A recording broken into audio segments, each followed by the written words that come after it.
Hello viewers, मैं VP Yadav आपका अपने चैनल ऑर्बिट एजुकेशन सर्कल में एक बार फिर से स्वागत करता हूं।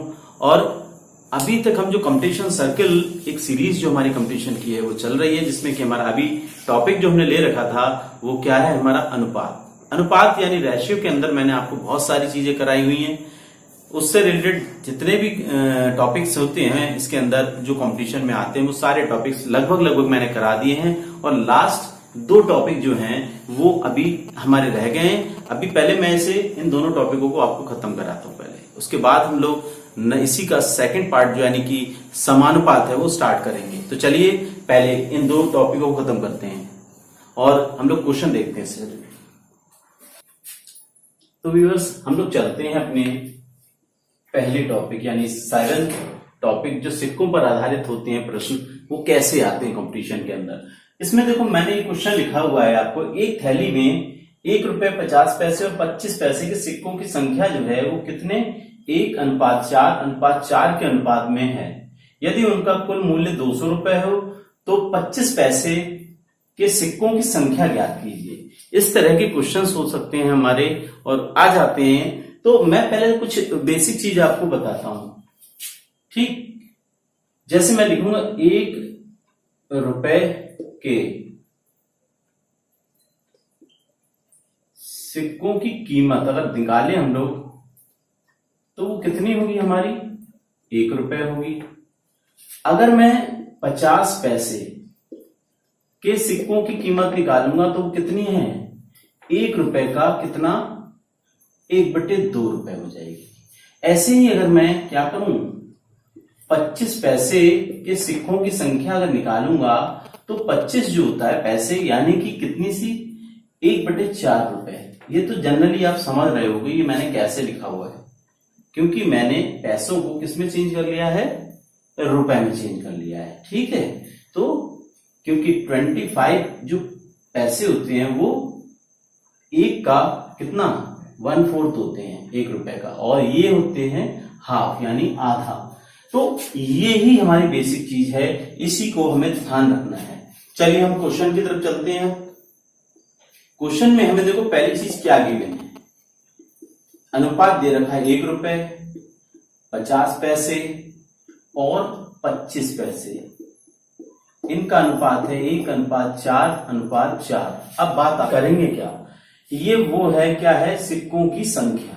हमने कहा तो मान लेते हैं, माना ₹1, फिर 50 पैसे और 25 पैसे के सिक्कों की जो संख्या है वो हम लोग, मैंने बताया था जब भी अनुपात दिया हो तो किसी भी एक क्वांटिटी से इसमें इंटू कर लेते हैं। तो ये एक x हो गया, एक 4x हो गया, एक 4x हो गया है, ये मान लिया हम लोगों ने। लेकिन हमें एक चीज मालूम है, यहां तो कुल कीमत की बात कर रहे हैं यानी मूल्य की बात कर रहे हैं। तो ₹1 के सिक्के की कीमत तो यही रहेगी, तो लिखेंगे 1। चलिए कुल कीमत लिख लेते हैं हम लोग। कुल कीमत देखो आप, अच्छा कितनी है टोटल सभी सिक्कों को मिलाने के बाद, ₹200 है। अब मैं आपको बता रहा हूं, देखो इसमें कितने सिक्के हैं, x वाले को ऐसे लिखेंगे और फिर क्या करेंगे, 50 पैसे वालों को क्या लिखना होता है, यहां लिख लेंगे 4x/2। और ऐसे ही हम लोग क्या करेंगे, 25 पैसे वालों को क्या करेंगे, भाई जितने सिक्के हैं और वो कितना है, ₹1 का हाफ। अभी तो जो जिसमें कंडीशन में ये तो रुपए आ रहे हैं तो हमें रुपए में चेंज किया हमने, तो ये रुपए में चेंज करने के लिए 1/2 और जितने सिक्के होते हैं उसकी इंटू कर देते हैं। तो ये लिखा हुआ है वैसे ही, ठीक है। कितने सिक्के हैं, 4x हैं तो ये 1/2 से इंटू की तो ये आ गया। ऐसे ही यहाँ कितने हैं, यहाँ भी 4x सिक्के हैं और किससे 1/4 से। टोटल का जो आएगा वो कितना आ जाएगा, ₹200 आ जाएगा। अब यहां से हम लोग क्या कर लें कि इसका एलसीएम ले लेते हैं। 4 आ गया एलसीएम, तो 4x प्लस यहां से 2 यानी कितना आया, 2 दूनी 4 हो गया, यानी 2 आया, 2 से इससे इंटू की तो, और यहां से 4 कैंसिल होके आपका कितना आ गया, ये चीज आ गई हमारी। आप यहां टोटल कर लें अगर तो ये हो जाएगा 16x/4 = 200। चलिए अब यहां करते हैं हम लोग। हमने देखा यहां से कितना आ गया हमारा, और अब हम क्या करेंगे, इसमें 4 से इसे कैंसिल अगर करें तो 4x हो जाएगा। Then 4x = 200, then x is equal to कितना 200/4, 4 पंजे 20, यानी x इज इक्वल टू कितना हो गया, तो हाँ, तो 4 5 जा 20 हो जाता है, यहाँ 50, यानी कि यहां से हमने देखा, इसलिए 1 रुपए के सिक्के ये देखो आप कितने हो जाएंगे, 50 हो गए। ठीक, अभी हम लोग चेक भी करेंगे आंसर को। और फिर लिखा 50 पैसे के क्या चीज, सिक्के, कितने हो जाएंगे, 4x है, 4x कितना है हमारा 4x, तो 4 इंटू 50, यानी 4 इंटू 50 कितना हो गया हमारा, इस समय कितने हो गए बेटा, ये 4 पंजे 20, यानी कितने टोटल सिक्के हमारे कितने हुए 50, और यहां कितने हो गए, x की वैल्यू हमारी निकल के कितनी आ रही है, 50 आ रही है, यानी कि ये कितने सिक्के हुए, ये 50 सिक्के हुए, ये हो गए 200 सिक्के। और ऐसे ही 25 पैसे, इसके सिक्के अगर आप निकालोगे तो 25, यानी 4x है ये भी, तो 4 इंटू 50 कितना हो गया, ये भी 200 सिक्के। ठीक, तो ये चीज हमने सिर्फ पूछी है इसमें 25 की, ये कोई भी जो है किसी भी सिक्कों की संख्या पूछ सकता था। अब हम अपने आंसर को चेक करते हैं। चलो आंसर को कैसे चेक करेंगे, देखो यहां 50 रुपए हो गए, और आपको मालूम है 50 पैसे के अगर 200 है तो ये कितने रुपए हो गए, 100 रुपए। और अगर 25 पैसे वाले कितने हैं, 200 सिक्के हैं। ठीक है, 25 पैसे वाले कितने सिक्के हैं, 200 सिक्के हैं, तो जाहिर सी बात है यहां पर आप देखो कितना हो जाएगा, 1/4, 1/4 का मतलब 200, यानी कि 200/4 हो जाएगा, तो कितने हो गए ये 50 रुपए हो जाएंगे। तो टोटल हमारा कितना आ गया, 200 रुपए, यानी 200 रुपीज ये हो गए। तो जाहिर सी बात है हमें ये मालूम पड़ गया कि हमारा आंसर बिल्कुल ठीक है, यहां कोई ऐसी दिक्कत नहीं आएगी। बस बेसिक चीज ध्यान रखनी है, क्योंकि हमें मालूम है 50 जो पैसे होते हैं वो रुपए का हाफ होता है, और जो 25 पैसे होते हैं वो रुपए का 1/4 होता है। बस यही चीज है, क्वेश्चन में कुछ नहीं, ऐसे ही रेशियो आपको दिया होगा, न्यूमेरिकल वैल्यू चेंज होगी, सिर्फ नंबर चेंज होंगे और कुछ भी नहीं होगा। तो इस तरह का क्वेश्चन जो है वो ये है हमारा, और इस तरह से हम लोग कोई भी क्वेश्चन हो सकता है, बेसिक चीज याद रखिए, क्वेश्चन इजीली निकल आएगा।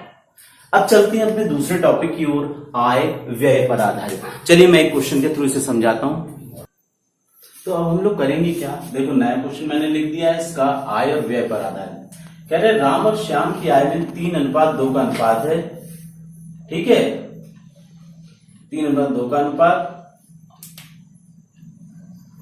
और यहां ये क्या है, व्यय, ये हमारा क्या है, व्यय का अनुपात कितना है, 2:1 का अनुपात है।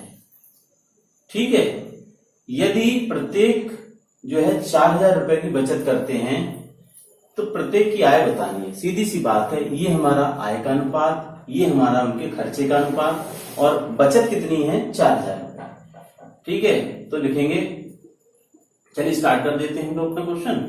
और जो जी दे रखी है, आय का अनुपात हमारा कितना है, आय का अनुपात जो दे रखा है वो 3:2 है। ठीक है, तो मान लेते हैं, माना आय, ठीक, कितनी हो गई 3x और 2x। ठीक, इतने रुपए की आय है इन्हें। अब क्या है, व्यय का अनुपात, तो जो व्यय का अनुपात करेंगे हम लोग वो कितना हो जाएगा हमारा 2:1। इसे भी हम इसी तरह से, लेकिन इसे x नहीं मानेंगे क्योंकि ये चीज और ये चीज दोनों अलग हैं। तो हम लोग क्या करेंगे, तो व्यय का जो है व्यय, ठीक, इसे मान लेते हैं हम लोग 2y और कितना y रुपीज। और बचत कितनी है हमारी, प्रत्येक की बचत जो है वो कितनी है 4000 रुपए। अगर मैं सिंपल ये चीजें नोट कर लूँ तो ठीक है, तो हम लोग स्टार्ट करते हैं। पहली बार में देखो क्या करेंगे, बचत का मतलब कैसे, बचत क्या है हमारी, तो हमारी बचत का मतलब होता है कुल आय माइनस कितना, कुल व्यय या खर्च।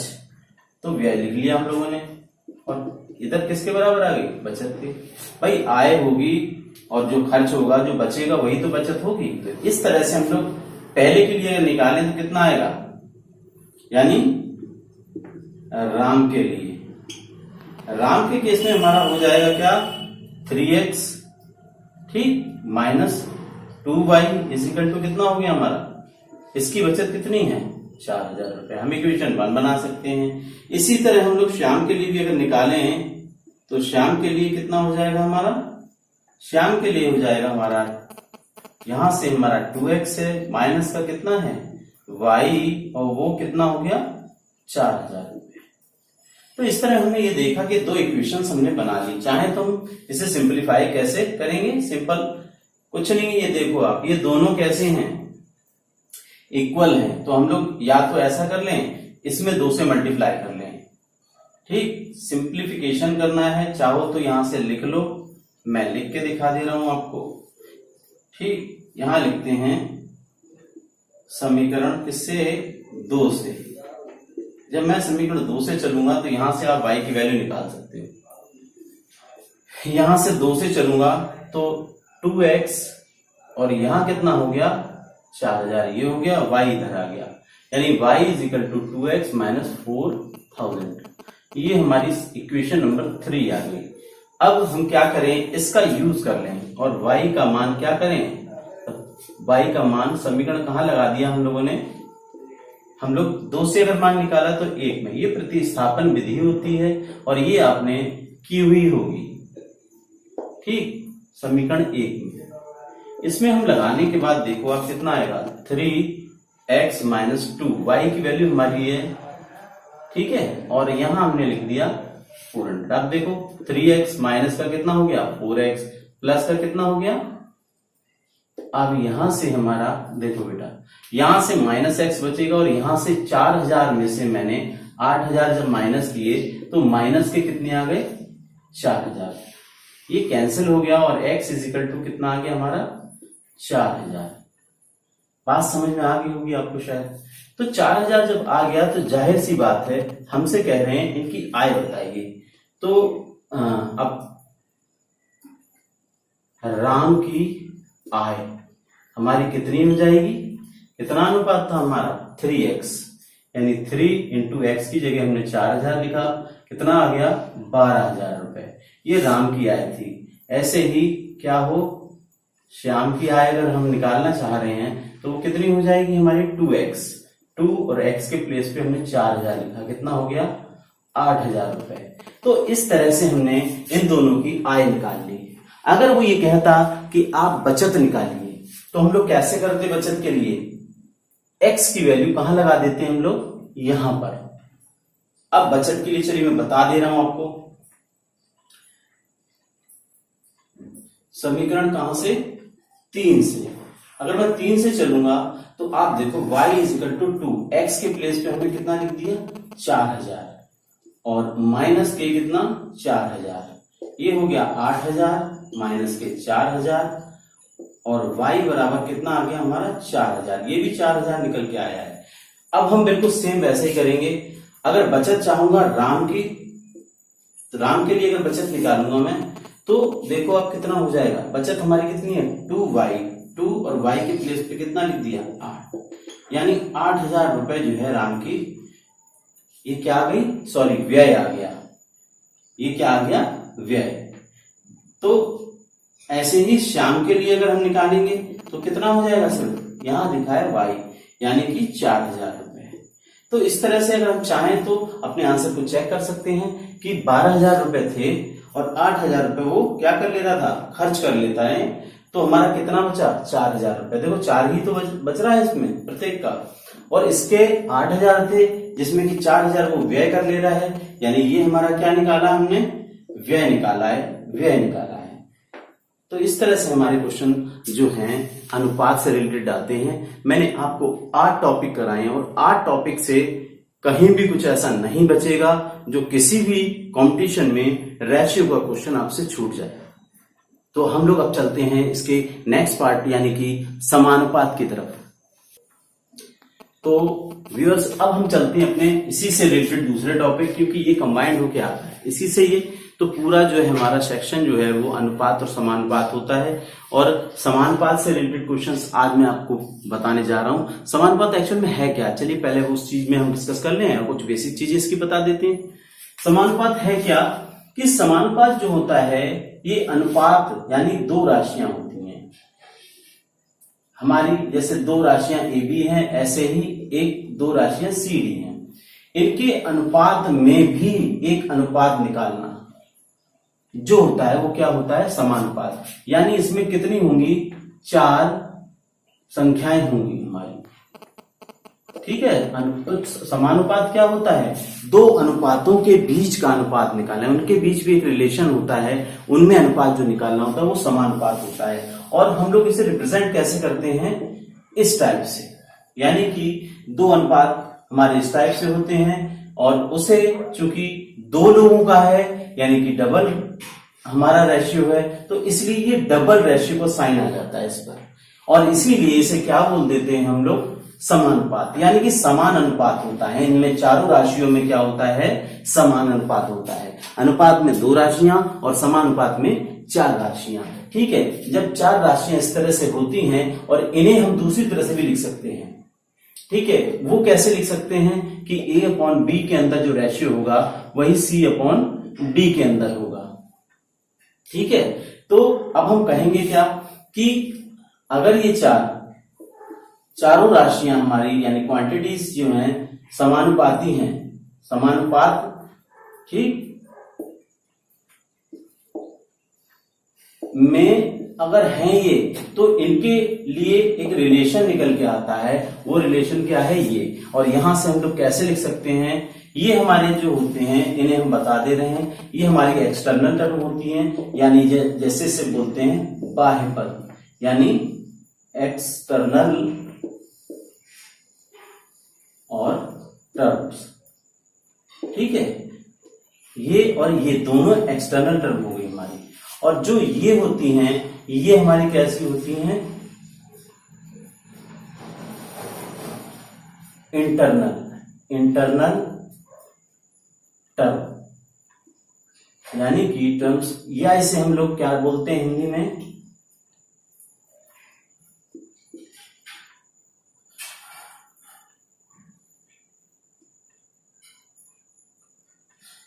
आंतरिक पद या अंतः पद, ठीक है, ये बोल सकते हैं हम लोग। तो आंतरिक पद या हम लोग अंतः पद भी बोल सकते हैं, यानी अंदर वाले पद। तो इस तरह से हमने देखा कि ये बाह्य पद हैं और ये दोनों हमारे अंतः पद हैं या आंतरिक पद हैं, और इनमें एक रिलेशन होता है। देखो, अगर चार राशियां हमारी, यानी हम लोग एक कंडीशन निकालेंगे जहां जो ये हमें जो प्रूव कर देगी कि चारों राशियां समानुपात में। कैसे कि देखो, a इंटू डी मैंने क्रॉस मल्टीप्लाई की, और b और c, a और d हैं क्या हमारी, a और d क्या है हमारी, ये हमारे कैसे हो गए, बाह्य पद, यानी बाह्य पदों का ये क्या आया हमारा, गुणन जो होता है वो हमारा कैसे, अंतः पदों के गुणन। अगर ये दोनों आपस में बराबर हो जाएंगे यानी इक्वल हो जाएंगे, कि इनकी प्रोडक्ट जो होगी, बाह्य वाले टर्म्स की प्रोडक्ट जो होती है इंटरनल टर्म्स की प्रोडक्ट ये इक्वल हो जाती है, तब ये कह सकते हैं हम लोग कि a b c d यानी ये चारों राशियां हमारी कैसी हैं, समानुपात में हैं। तो पहली कंडीशन समानुपात की ये हमारी आ गई। अब हम लोग चलते हैं दूसरी तरफ, ठीक है। अगर यही हमारी राशियां किसमें है, हमारी समानुपात में है, तो इन्हें नाम क्या है, ये इसे बोलते हैं प्रथम अनुपाती, ठीक। इसे बोलते हैं हम लोग द्वितीय अनुपाती, ठीक है। इसे बोलते हैं हम लोग कैसा, तृतीय अनुपाती, और ये लास्ट टर्म है हमारी वो चतुर्थ अनुपाती। तो इस टाइप से हमारे ये जो राशियां हो गई वो हमने आपको बता दी। ये फर्स्ट रेशियो वाला हमारा टर्म होगी, ठीक है, और ये वाली हमारी दूसरी जो होगी उसे हम लोग द्वितीय अनुपात यानी सेकंड रेशियो की टर्म बोलते हैं, ये थर्ड रेशियो की टर्म और ये फोर्थ रेशियो की टर्म। ठीक है, तो इस तरह से हम लोग क्या किया, ये बेसिक चीज है हमारी। अब मैं इसी से रिलेटेड एक चीज और बताता हूं आपको। अब हमारा जो टॉपिक होगा वो इसी का दूसरी चीज है कि ये तो चार राशियों के अंदर हो, कभी कभी हमें अगर तीन राशियां ले रखी हो ए बी सी, ठीक, और ये भी कैसी हैं, ये किस अनुपात में, वितत समानुपात। वितत का मतलब होता है कंटिन्यूअस प्रोपोर्शन होता है। कंटिन्यूअस का मतलब हुआ कि ए के साथ बी का जो रेशियो होगा वही बी के साथ किसका होगा, सी का रेशियो होगा। बात समझ में आ गई आपको। ए के साथ बी का, अगर मान लीजिए डी और होता तो हम लोग क्या करते, उसे फिर से आगे लिख लेते, यानी ए के साथ बी का, बी के साथ सी का, सी के साथ, ऐसी अगर डी होता तो हम लिखते हैं सी का डी के साथ। तो ऐसा ही करते हैं, इसका मतलब ही है कंटिन्यूअस, यानी वितत, कंटिन्यू चलने वाला। इसमें इस कंडीशन में एक चीज और होती है, इसको हम लोग बोलते हैं प्रथम अनुपाती। ठीक है, और ये जो होता है इसे बोलते हैं मध्यानुपाती। ठीक है, और ये जो थर्ड टर्म आती है इसे बोलते हैं तृतीयानुपाती। तो मैं समझ रहा हूं ये सारी चीज क्लियर हो रही होगी आपको, क्योंकि जब वितत समानुपात में अगर तीन राशियां ली जाती हैं उसमें, और हमारे सामान्य जो समानुपात होता है इसमें चार राशियां ली जाती हैं, तो इस तीन राशियों को कंटिन्यूअस, यानी कि ए के साथ बी का रिलेशन, बी के साथ सी का, यानी पहले के साथ दूसरे का, दूसरे के साथ तीसरे का, ऐसे अगर आगे होते हैं तो तीसरे के साथ चौथे का, इस तरह से चलते हैं। और उस कंडीशन में ये मैंने बताया ना, ए रेशियो बी और फिर प्रपोर्शन बी रेशियो सी। तो इस कंडीशन में जो बीच वाली टर्म होती है उसे मध्यानुपाती बोला जाता है, और पहले वाली को क्या बोलते हैं, ये मिडिल, जो हमारी कैसी है, मिडिल रेशियो है। ये फर्स्ट रेशियो है, ये थर्ड रेशियो है। तो इससे अब देखो हमें क्या चीज होती है, इस तरह की जो टर्म आती है उसे हम कैसे लिख सकते हैं, ए अपॉन बी और फिर बी अपॉन सी, या ऐसे करें, अभी जब क्रॉस मल्टीप्लाई करोगे तो B square is equal to A C. तो इससे हमें ये चीज मालूम पड़ जाती कि कोई भी वितत समानुपात में अगर तीन राशियां हमारी हैं तो हम लोग क्या करेंगे, उसे हम इस फॉर्म में लिख लेंगे, या डायरेक्टली हम लोग क्या कर सकते हैं, B square is equal to A सी।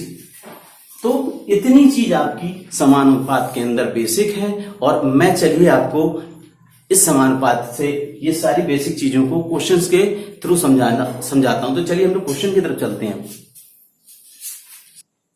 चलिए हम लोग अब चलते हैं समानुपात के क्वेश्चन पर। देखो यहाँ पर समानुपात के कई क्वेश्चन हैं मैंने लिखे हुए हैं, और हर चीज क्लियर हो जाएगी, इससे आता 100% है। ठीक है, मैंने कहा 12 और 30 का तृतीयानुपाती, ये पहला क्वेश्चन है हमारा। तृतीयानुपाती जब भी हो तो तृतीयानुपाती का मतलब ये हो जाता है कि तीसरा अनुपात निकालना है। तृतीयानुपाती जब भी कोई चीजें इस तरह से दो दे रखी हो और तीसरी निकालनी हो, इसका मतलब हमारा वहां पर वो तीनों राशियां किसमें है, वितत समानुपात में। तो चलिए हम लोग चलते हैं अपने पहले क्वेश्चन की तरफ। 12 तथा 30 का कैसा,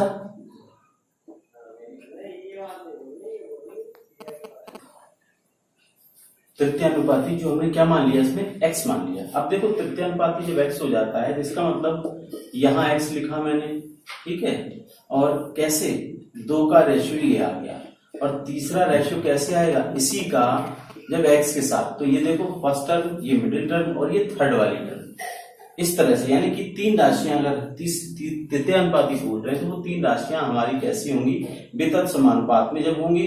तो हम लोगों को लिखने का तरीका क्या होना चाहिए, ये वाला होना चाहिए। अब सीधी सी बात है, इसे हम लोग सिंपली जैसे सिंप्लीफाई करते हैं वैसे लिख लिया हम लोगों ने। ठीक है, अब यहाँ देखो आप क्या करोगे, क्रॉस मल्टीप्लाई कर लेते हैं हम लोग। चाहो तो आप 3 से कैंसिल भी कर सकते हो, 3 4 जा 12 और 3 ये 10 हो गया। फिर आप 2 से कैंसिल कर लो, कितना आ जाएगा, यहाँ 5 आएगा, यानी 2/5 is equal to 30/x। Cross multiply की मैंने, ठीक, तो ये हो गया 2x, यहां से हो गया 5 × 30, यानी x इज इक्वल टू 5 × 30/2। 2 से काटा तो कितना आ गया, 15, यानी x इज इक्वल टू 15 × 5 = 75 होते हैं, यानी 15 × 5 = 75।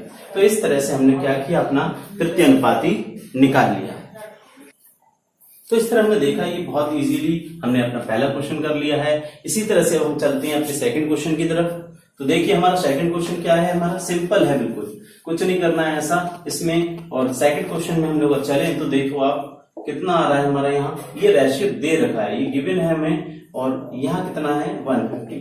कभी कभी ये पूछ लेते हैं इस तरह से, जैसे हमारा अगला क्वेश्चन है, बोल रहे हैं चतुर्थानुपाती, यानी कि 1, 2, 3 और चौथी वाली जो राशि है यानी फोर्थ वाली टर्म जो है वो इस टाइप से हम x जो है एज्यूम कर सकते हैं। ऐसे ही आपका ये है देखो 6 और थर्ड क्वेश्चन हमारा बिल्कुल सेम क्वेश्चन नंबर कैसे 2 की तरह है। मैं चलिए करता हूं 5/8 इसे लिख लिया हमने, और यहाँ 150 हम क्रॉस मल्टीप्लाई कर लें, और यहाँ 8 इंटू 150 यानी x is equal to 8 into 150/5। 5 से इसे कैंसिल किया, आ गया 30, और कितना आ गया, इस तरह से मैंने क्या किया, आपकी x की वैल्यू निकाल दी है। अब हम लोग चलेंगे इसी की तरह, जो हमारा अगला क्वेश्चन है वो भी देख लेते हैं हम लोग। थर्ड वाले में दे रखा है हमें, यहाँ भी चतुर्थ अनुपाती निकालना है, उसको हम लोग x एज्यूम कर लें, यानी कि 0.12 रेशियो 0.21, और यहाँ पर प्रपोर्शन कितना है 8, और इस चतुर्थ अनुपाती को क्या मान लिया मैंने x। फिर से स्टार्ट कर देते हैं हम लोग, 0.12 और 0.21 इज इक्वल टू 8/x। मैंने पॉइंट से पॉइंट हटाया क्योंकि ये 2 प्लेस पर है, ये भी 2 प्लेस पर है। आप क्या करोगे, 3 से कैंसिल करो, 3 4 जा 12 और 3 7 जा 21, यानी कि यहां से हमारा आया कितना 4/7 और 8/x। मैंने क्रॉस मल्टीप्लाई की, कितना आ गया 4x, और कितना हो गया 7 इंटू 8। ठीक है, अब यहां से देखो आप कितना हो रहा है हमारा, यानी x is equal to 7 into 8/4। 4 से इसे कैंसिल किया तो x इज इक्वल टू कितना आ गया हमारा 14, यानी कि 14। हमारा चतुर्थ अनुपाती इसका कितना निकल आया 14। तो इस तरह से हम लोग क्या करेंगे, आप ये 6 वाला क्वेश्चन है वो खुद करेंगे। ठीक है, अब हम चलते हैं अपने नेक्स्ट क्वेश्चन की तरफ। अब हम लोग क्या करेंगे, देखो ये क्वेश्चंस मैंने कर लिए, ये सारे क्वेश्चन हो गए। अब हम लोग फोर्थ क्वेश्चन की अपनी तरफ बढ़ते हैं। यहाँ बिल्कुल डिफरेंट है, क्या है मध्यानुपाती। अगर मैं 4 वाला क्वेश्चन नंबर 4 कराता हूँ, आप लोग क्या कर सकते हो, 5वां क्वेश्चन खुद कर सकते हो, बहुत ही इजी है। नहीं आए तो मुझे बताइए, मेरे कमेंट्स बॉक्स में आप कमेंट कीजिए, मैं आपको बताऊंगा इसका सोल्यूशन। फिर मैंने क्या किया, फोर्थ क्वेश्चन की तरफ चलते हैं। यहाँ करें 8 और 28 का मध्यानुपाती। मैंने आपको बताया मध्यानुपाती कब आता है, जब 3 राशियां यानी 3 क्वांटिटीज जो हमारी होती हैं वो कैसे हो, कंटिन्यूअस प्रोपोर्शन में यानी वितत समानुपात में हो। तो मैंने कैसे किया इसे, इस तरह के क्वेश्चन में मैंने इसे लिखा, और जो बीच वाली राशि होती है यानी कि मिडिल टर्म जो होती है वो इस तरह से ले लेते हैं। और सेकंड इसके बाद कितना हो गया, ये हमारा मध्यानुपाती है। क्या है ये हमारा मध्यानुपाती, यानी बीच में लेना है इसे। सिंपल से जैसे देखोगे आप क्वेश्चन आप पहचान जाओगे। अब इसके लिए क्या करना है, सिंपली वही 8/x और x अपॉन कितना है 18। मैंने क्रॉस मल्टीप्लाई x², 8 इंटू 18। चाहो आप तो इसे और ज्यादा सिंप्लीफाई कैसे कर सकते हो, इसकी छोटे छोटे ब्रैकेट यहाँ ये टुकड़े किए मैंने, और 3 इंटू 3 इंटू कितना, या आप ऐसे लिख लो 2 इंटू 3 इंटू 3। इससे आपको ये रहेगा आसानी कि हम लोगों को क्या करना है। अगर मैं इसका स्क्वायर यानी कि ऐसे समझ लो कि ये कितना है, जितने पेयर बन रहे हैं यानी कि 2 इंटू 2 इंटू 3, इसका स्क्वायर हो गया, और x² इज इक्वल टू 4 3 12, यानी कि कितना हो गया, यानी दोनों का स्क्वायर हटाया तो कितना आ गया ये हमारा 12। तो इस तरह से हम लोग क्या किया, 8 और 18 का मैंने क्या निकाल दिया मध्यानुपाती। बहुत इजी है। ऐसे ही आप 9 और 25, यहां से 9 लिखोगे या 25 लिखोगे, और यहाँ x लिख के इस तरह सिंप्लीफाई करोगे तो आपका क्वेश्चन नंबर 5 भी हो जाएगा। ये आपका मैंने आपको होमवर्क में दे दिया है। ठीक, अब हम अपने लास्ट क्वेश्चन यानी 7 वाले क्वेश्चन की तरफ बढ़ते हैं। तो हमारा जो लास्ट क्वेश्चन है वो देखो आप क्या है, कह रहे हैं प्रथम अनुपाती, यानी फर्स्ट वाली टर्म हमें पता नहीं है लेकिन अदर टर्म्स हमें दे रखी हैं, वो हमने कैसे लिख ली जैसे हमें दे रखी थी। फर्स्ट वाली मालूम कर ली है प्रथमानुपाती, ठीक है, और यहाँ क्या किया है इन्होंने, 3 टर्म्स हमें दे रखी है, तीनों को हमने इस तरह से लिख लिया, यानी x/8 is equal to 5 upon कितना 2.5। आप चाहो तो पॉइंट हटाओ, 0 बढ़ाओ, और यहाँ कितने टाइम चला जाएगा 2। x is equal to 2 into 8, सीधा सीधा इतना इजी है, आराम से आप कर सकते हो। तो इस तरह से समानुपात के जो मेन क्वेश्चंस थे, जिस टाइप के क्वेश्चंस आते हैं हमारे कंपटीशन के अंदर, वो मैंने आपको सारे करा दिए हैं। ठीक है, तो आज हमारा ये टॉपिक कंप्लीट हो जाता है। और अनुपात समानुपात को आप रिवाइज कीजिए। कोई प्रॉब्लम हो मुझे कमेंट बॉक्स में कमेंट कीजिए। ठीक है, और मेरे वीडियोस को लाइक कीजिए और चैनल को अगर अच्छा लगे तो आप सब्सक्राइब कीजिए। तो मैं अब नेक्स्ट वाली पार्ट में आपके लिए कोई नया टॉपिक लेके आऊंगा जो कि बहुत इंपॉर्टेंट होगा। ठीक है, तब तक के लिए goodbye, have a nice day.